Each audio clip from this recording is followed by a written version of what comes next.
Discussion keeps the world turning. This is Roundtable. You're listening to Roundtable with myself, Heyang. I'm joined by Fei Fei and Niu Honglin in the studio. Coming up, a new visa waiver policy is here, allowing citizens from another 9 countries to enter China with ease.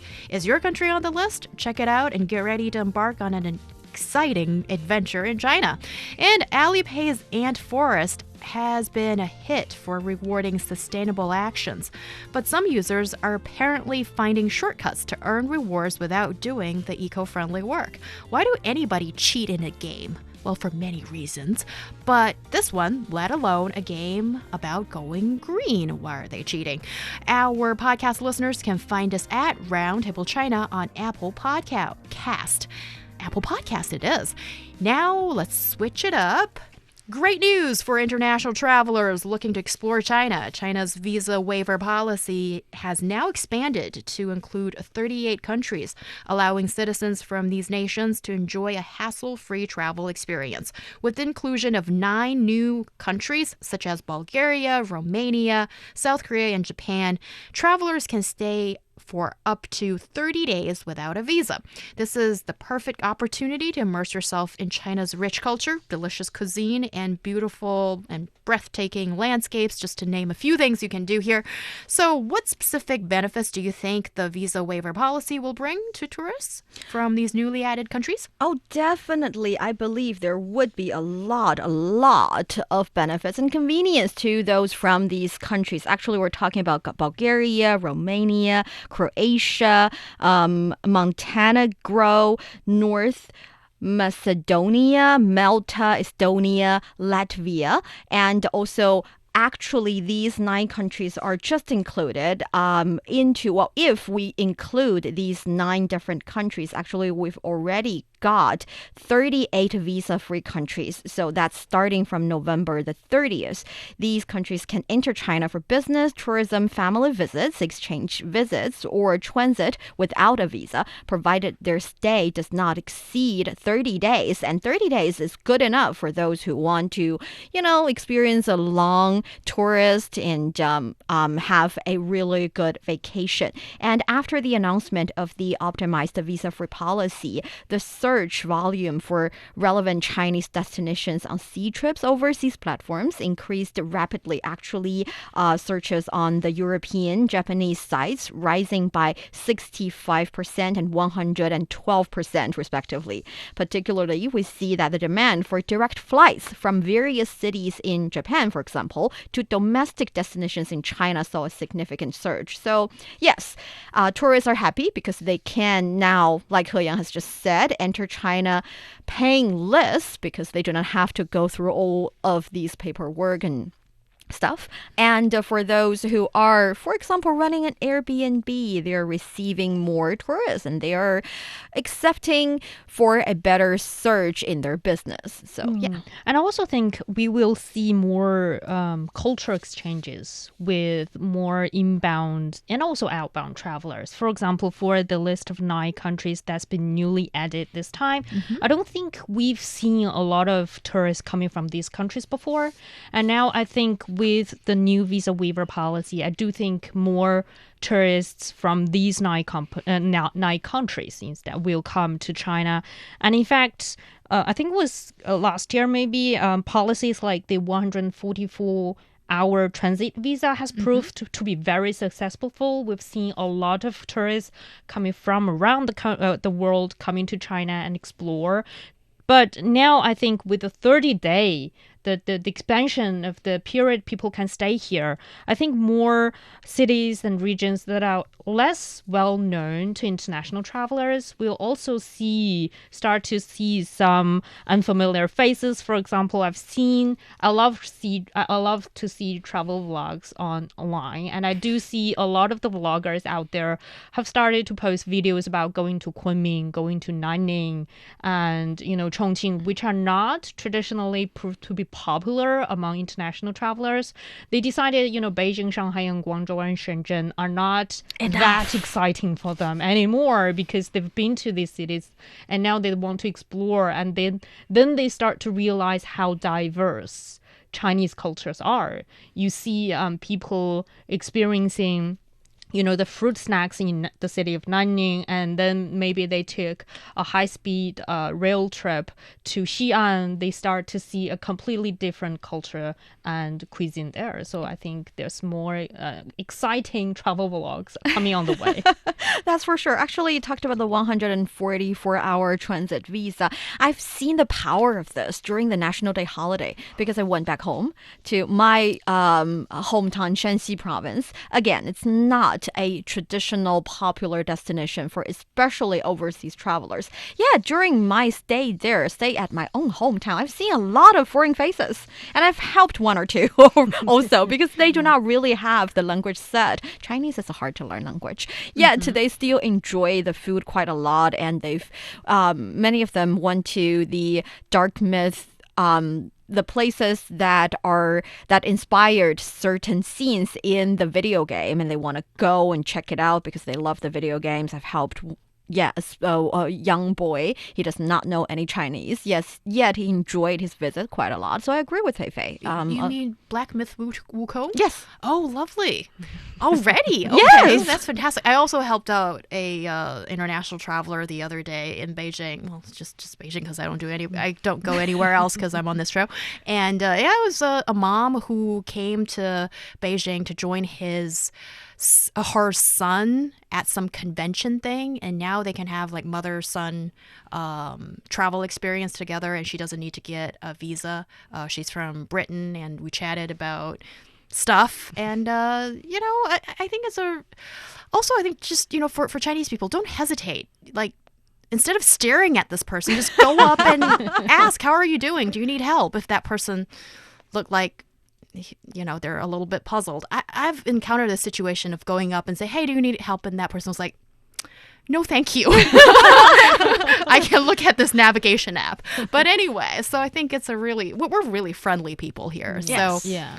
And aside from, clearing the visa boundaries, so to speak, for these new countries added to the list of visa waivers, what else has sort of society done to beef up, to make it easier for international travelers to come and go? Well, one thing I know is that with international transactions and payments, apparently, more cards are being accepted, and that's really essential, for people to either use their own credit cards in their home country or make it convenient for them to join Alipay or WeChat Pay, these popular digital payment methods that we have in this country. Yes, I don't know if we've already mentioned this on Roundtable, but previously I learned that if you have a Visa card, you can actually just swipe your Visa card for the subway system here in Beijing. So very convenient for those foreign visitors. At the same time, we see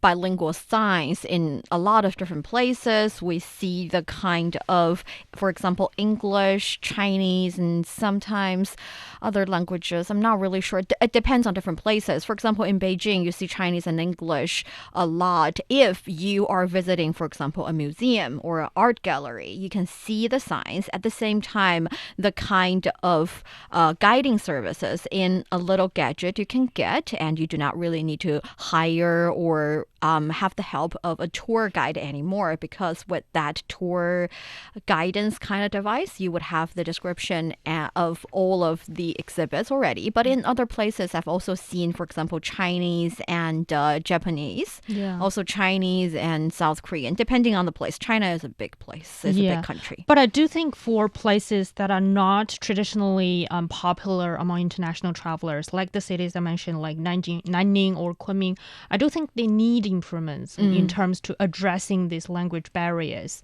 because, well, first of all, they don't use to see this amount of international tourists, and of course they need time to get ready. But then I think for a lot of the apps that we use daily here in China, for example, like WeChat and Alipay, I think they've been improving on to offer easier access to these international travelers. Because, of course, for example, on WeChat, it's not only a payment app, it can also help them to translate, to communicate with Chinese locals if that person don't know how to speak a foreign language. And I've seen that which has been proved to be very useful and popular and helpful to a lot of international travelers coming to Beijing. So I think that's one thing. And also another thing is about flight frequencies. And I think with these new visa waiver policies in place, I can imagine a lot of tourists will make last-minute decisions to come to China. Oh, yes. And of course, that requires a lot more flights than before coming between China and, for example, with these newly added 9 countries. But I think it will start to catch up because, it's commercial. For commercial flights, they will catch up if there is a market demand out there. I think you're definitely right because talking about last minute decisions, previously if you are going to a different country, definitely you need to make a huge plan. You need to figure out which hotel to stay in. You need to get all of the paperwork done beforehand. Yet with this visa waiver policy, for instance, for those who are, again, currently, for example, living in Japan or South Korea, you can, if you want to, by the end of a working day on Friday, if you want to really enjoy an overseas experience, you can book a flight ticket and after several hours you're in China. Spend the 2 days in China, go to it's the winter days. You can go to a bathhouse and then enjoy the food and go to one or two let's say museum and 1 or 2 historic sites. And then by the end of Sunday night, you're back to your home and ready to go to work Monday. So that would be a new thing. Yeah, and I know a lot of people in Shanghai are already doing that. Like they have sort of a long-term visa, for example, to countries like Japan, and they are only like 2 hours flight away from a Japanese city, and they can hop on a flight, spend a weekend in Tokyo, and then come back for work on Monday. Yeah, so that very much depends on, of course, the visa policy and also the geographic location. Sure. Yeah. And yeah, for Shanghai people to go to Japan is actually closer as compared to going to a home province such as Heilongjiang because China is such a big country. So it makes a lot of sense. And giving people sort of a new travel idea, I love that thought of a weekend getaway, but actually in a different country. Yeah, it's exciting. No need to, thinking about for a weekend trip, we can only think about, which suburb of Beijing we can go to, which start to sound a little boring after a few years. You've seen them all. You want to experience something new. And we talk about language barriers, but actually, if you are in an environment with everyone speaking a different language, it can feel strangely good as well. It reminds me of my experience when I lived in Brussels for around half a year, and I did spend a weekend in Netherlands. And then I spent another weekend in France. I do not know any of those languages, and I cannot really smoothly communicate to people there. And I cannot I do not remember which specific country that was, but when I went to the subway station in that country, and the subway station has the machine selling the ticket, I can change the language from its original language to English.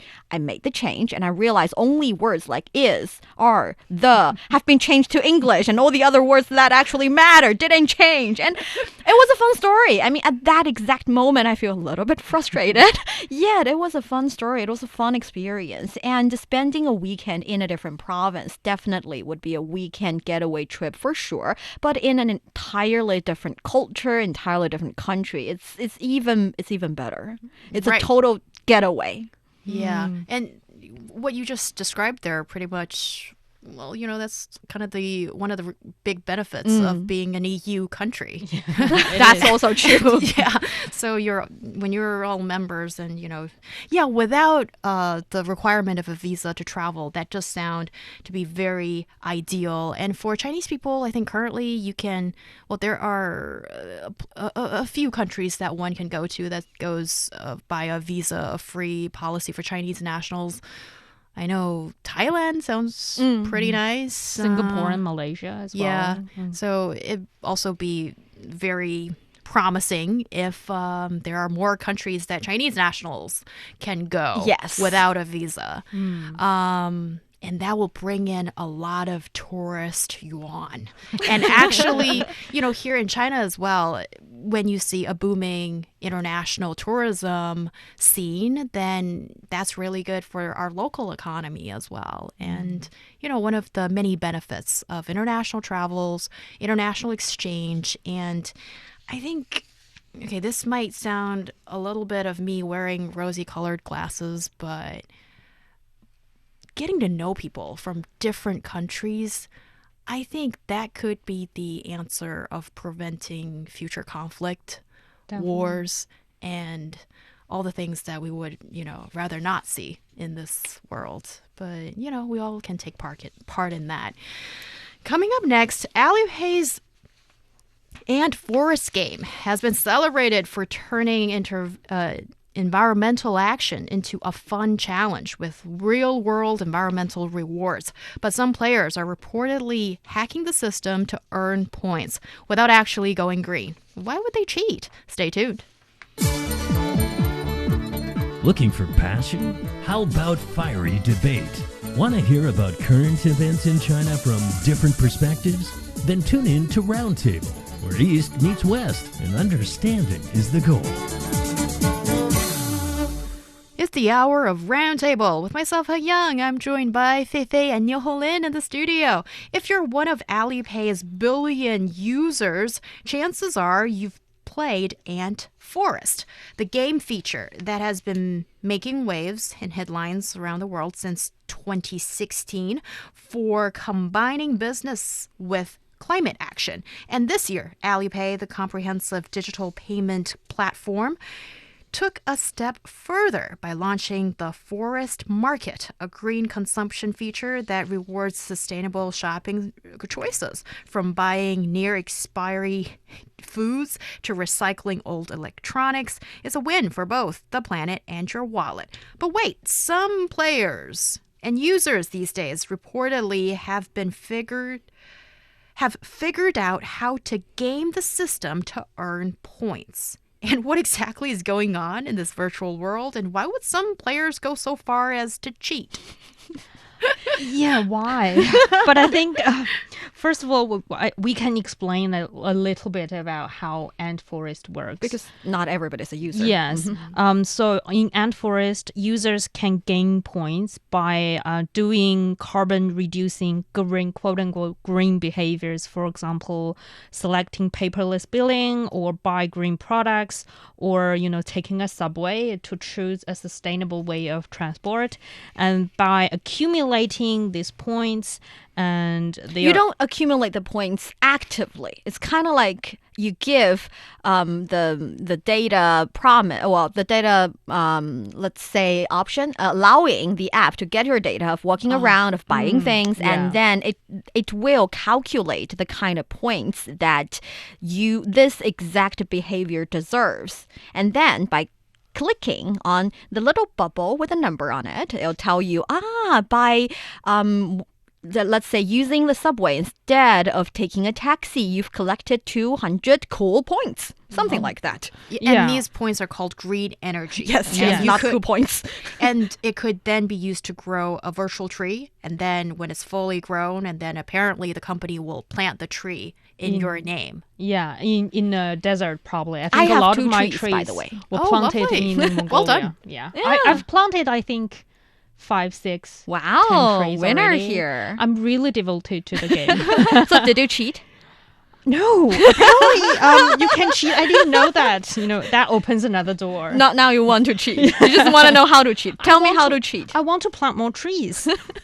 And apparently, a lot of some users, they want to boost their performance to get more points on the ant forest, and there are different ways. For example, you can there is a black market emerged Really? with individuals and groups that can sell these energy points on social media, and then also offering you tips on how to cheat the system so that they create these groups groups, and they sort of communicate with each other on how to get more points, which even though as a devoted player myself on Ant Forest, I don't really quite understand the motivations behind. But of course, for some reasons, you want to get more points, and there are different ways. For example, you can use different mobile devices so that you can have multiple accounts filling into one account of yours. I use that as well. Maybe I'm cheating as well.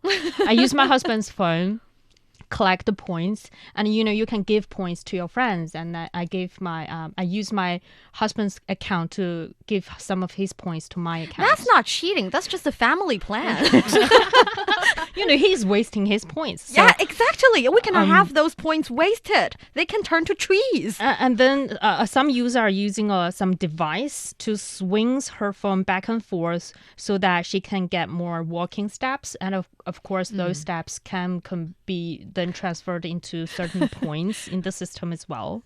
And yeah, that's some of the methods that's out there. I don't think we can give out, all of the methods on the show for cheating, but apparently a lot of people think, because there is a ranking on Ant Forest to see how, I think it matters to a lot of people that ranking on top of that list is something very important. So that's why they decide to go cheating. I don't know. I mean, usually I am totally against cheating, but in this specific example, I find it a bit funny in the sense that instead of like cheating, so the wavering your phone and making your phone believe that you're walking and making the system think you're walking instead of using a private car or a taxi and protecting the planet, the environment. It's definitely not so well. But if you think about some other ones, initially the reason that these games, these kind of activities or interactions between the user and the platform, or just Alipay, the app itself, of course, they wanted to do something good to the planet. It's kind of a welfare project. But on the other hand, it's definitely because they wanted to engage more people. They want more people to click on their app. They want more people to become users of their app. And when actually they are doing something good to the entire society, to the entire planet, then people would want to become their users more often. And they want a better engagement. So on top of having people walk around, having people recycling secondhand goods, they also want people to, for example, watering the virtual tree in the app to get more green points, green energy. And in that case, we can see some people are even buying watering the tree kind of service or kind of virtual goods online so that someone would water your tree 3 times a day, and that becomes a service. But at the end of the day, who's being harmed? Yeah, Nobody's being harmed. I don't see a victim here. No. More trees planted in the desert. Well, not even the company. The company is getting more clicks, more engagement, and by planting trees, they're doing a favor to the planet, better karma. No one's getting hurt. I don't see this as a huge problem, to be honest. Yeah. I think the three of us are all a little perplexed here. We don't like cheating, but we like trees. Yeah, I don't see an obvious loser in any of this either. And this is actually not the only kind of social welfare kind of project. We also have, for those of you who want to take part in, Panda Guardians. Only try not to cheat in this one as well. This is a similar game. By taking part into this game, you also need to plant bamboo, vegetable stealing. It's kind of like the vegetable stealing game, if you remember. It's started getting popularity among social media. It's the kind of little farm that you grow on your own, and by interacting with your friends who also owns a farm, you can help them or harm their vegetable a little bit, but only in this sense. If you grow enough bamboo, you can help. You're basically by growing more bamboo, you're having the company donating more money to help pandas. So that is another one. And also the WeChat step donation. That is, the more you step, the more points you got, and you can donate those steps into different types of social welfare projects, like helping those moms who are in need, helping kids with disabilities, helping kids who are in relatively less developed areas to get books in school, something like those. It's really promising when you see companies or private businesses actively getting involved with these projects that shoulder social responsibility. It's really good press for the company. And for lazy users who are probably sitting in a nicely heated room, clicking on your phone and think you're doing some social good, isn't that what we all want? And sorry to sound a little sarcastic, but I think we need more of that good energy than without. So there you go. And that brings us to the end of today's roundtable. Thank you so much, Niu Honglin and Fei Fei, for joining the discussion. So lovely to have you, lovely ladies. And you can always find us on Apple Podcast at Roundtable China. I'm Heyang. We'll see you next time.